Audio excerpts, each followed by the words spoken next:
गुम है किसी के प्यार में यहाँ पर काकू पहुंची है दुर्गा पूजा के पंडाल में। माता रानी के ये 9 दिन जाहिर सी बात है कि उनके आशीर्वाद को प्राप्त करने का कोई भी मौका कोई हाथ से जाने नहीं देना चाहता।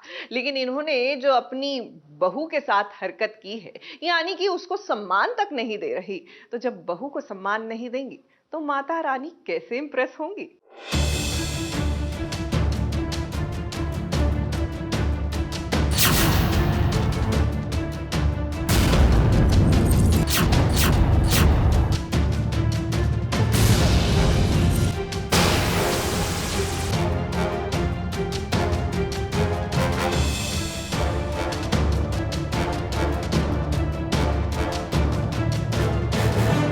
जो परिवार सई को मरा हुआ समझ रहा था, उस परिवार की एक सदस्य यानी कि काकू, जिसकी सबसे चहीती बहू तो नहीं लेकिन हाँ जंगली मुर्गी जरूर कहती थी काकू उसको। वो जंगली मुर्गी कोई और नहीं बल्कि सई है। ये देखिए दुर्गा पूजा के दौरान कैसे सई और काकू का आमना सामना हुआ। कोई डिलेमा नहीं है, बट हाँ कुछ यादें वापस आती हैं, कुछ बातें कही जाती हैं जो ऑब्वियसली नहीं कहते, और मैं नहीं चाहती कि सही नहीं चाहती कि सभी सुने उन बातों को या रिएक्ट नहीं करती, क्योंकि she does not want to make a issue out of it. काकू तो वैसे ही सई को पसंद नहीं करती है और इतने साल बाद मिली तब भी काकू के दिल की कड़वाहट बिल्कुल भी कम नहीं हुई। यहाँ तक कि इस सभी को देखकर भी काकू का दिल नहीं पिघला। इसका मुझसे या मेरे परिवार से कोई रिश्ता नहीं।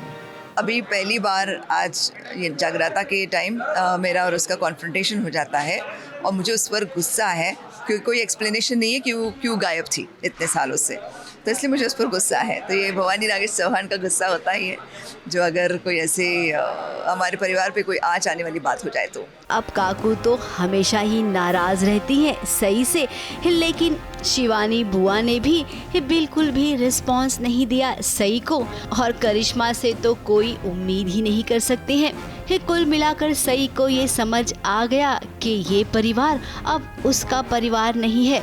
वहीं दूसरी ओर विराट भी तो अब सई से नफरत करता है।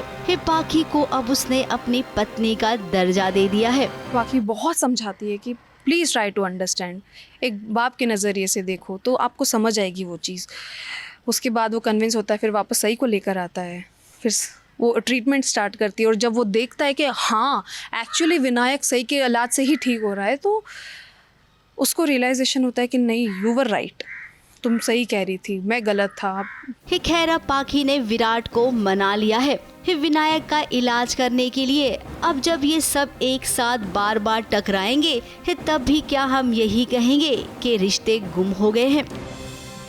मुंबई से स्नेहिल यादव के साथ एबीपी न्यूज रिपोर्ट।